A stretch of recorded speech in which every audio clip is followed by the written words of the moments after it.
እናንተንም በህይወት ቆይታችሁ ስላገኘናችሁ የአማራንን ግፍና ሰቆቃን በትክክል የተረዳችሁት ይመስለኛል። በርቀት ሙናችሁ እንኳን እያለ ነገሩ ምን እየተፈጸመ እንዳለ ብዙም ባታውቁ አሁን ከመጣችሁ በኋላና ሰራዊት ጋር ከተገናኛችሁ በኋላ ያያችሁትን የሰማችሁትን ሰብስባችሁ የራሳችሁን አቋም እንደያዛችሁ እኛም እየተረዳን ያለበት ሁኔታ አለ።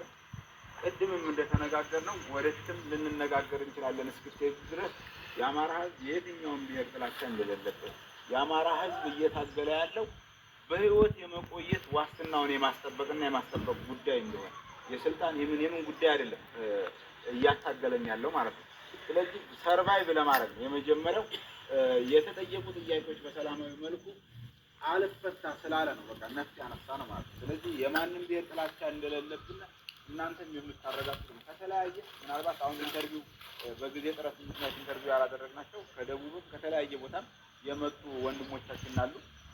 እነኛ ምስክርነት መስጠት ስለሚችሉ አሁንም ወደፊትም የምናረጋግጠው ከኦሮሞ ጋር ከትግሬ ጋር ከሌላውም ጋር ጥላቻ የለም።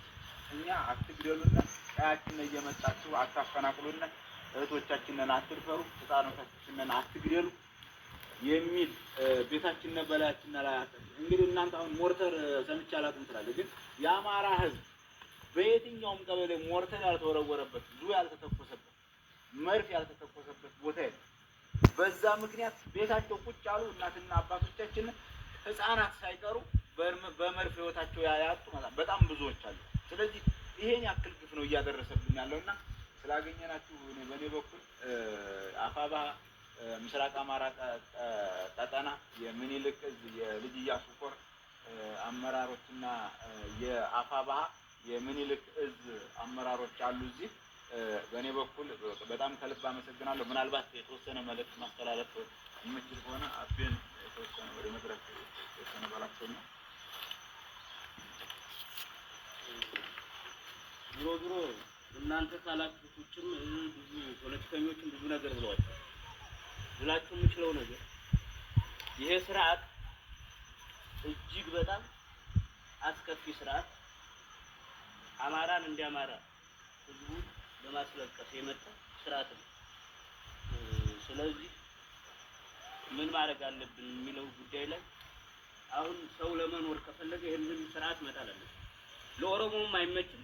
ኦሮሚያ ላይ ከሸኔ ጋር ከገዛው ወንድሙ ጋር የሀገር መከላከያ ሰራዊት ማለት ዳር ድንበር የሚጠብቅ የሚኒሻ ስራ የሚሰራ ነው። ሰፈር ለሰፈር እየሄደ የሚኒሻ ስራ እንዲሰሩ አድርጉ።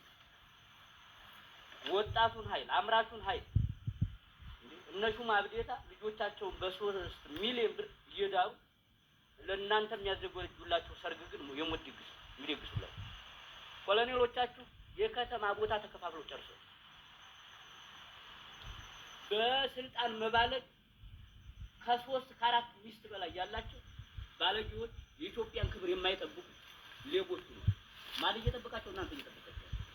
እናንተ ጋራ ለጋራ እየሞታችሁ የዲሃ ልጅ ደሙ እንደ ደመ ከልብ እንደ ውሻ እያለቀ እነሱ ግን ደሴ፣ ኮምቦልቻ፣ አዲስ አበባ፣ ሐዋሳ ቅንጡ ቢላሉ ይሄን ማሰብ አለባችሁ። ወጣት ናችሁ።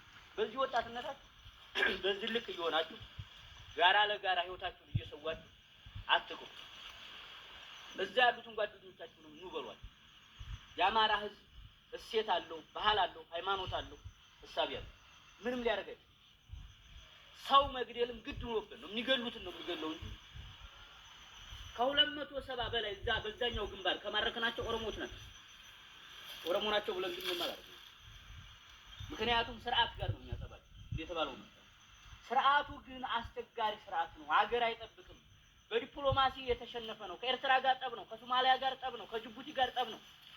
ዓለም አቀፍ ስታንዳርድ ያለው መንግስት አይደለም። ባለጌ መንግስት በቃ የመጨረሻ የብልግናው ጥግ አንድ እንኳን ጎረቤት አሳጥቷል። አሁን መልካም ጎረቤት እኮ የለም። ትግራይም በዛ ልክ ቀጠቀጠ። አማራ ህዝብ ጋር አፋጅ የኦሮሞን ህዝብ አሁን ነገ ከፍሎ የማይጨርሰው ዲያ እያሸከሙ በኦሮሞ ህዝብ ስም የመጣ መንግስት ሽመልስ አብዲሳ ጋር እየተባባለ የአማራን ህዝብ ከወለጋ ከጅማ ከጉራጌ ከተለያየ ቦታ አፈናቀለ። ዛሬ በጃራ መጣለያ የእናንተ ወገኖች አማራ ሁሉ ይሄን መንግስት ለመጣል እቤታችሁ መግባት የለባችሁ። አለቀ። እና ሁላችሁም ተባብረን ጥለን ለኦሮሞው ለአማራውም ሰላም ማስፈናለን። አሁን አፋር ክልል መንገድ ተዘግቶ ነው ህዝቡ ራበይ ብሎ ሰልፍ ሶማሊያና ኦሮሞ ገጥሞ እየተፋጀሩ የትም ቦታ የማይነድ እሳት የለም። አብይ ከመጣ 7 ዓመት ሙሉ የእናንተ መንገላታት እናንተ ታውቃላችሁ። ያልወጣችሁት ጋራ ያልወረዳችሁት ሸንተረራል አለው የለም። ይህን ሁሉ የምትሆኑት ግን እነሱ በቅንጡ ቤት እየኖሩ እነሱ ኒዘርላንድ ቤት እየገነቡ እነሱ በእንግሊዝ ሀገር በቅንጡ ቦታ ልጆቻቸውን እያስተማሩ እናንተ ኢትዮጵያ አይደላችሁ። ኢትዮጵያ የምትባለው ሀገር የት ናት? የለችም።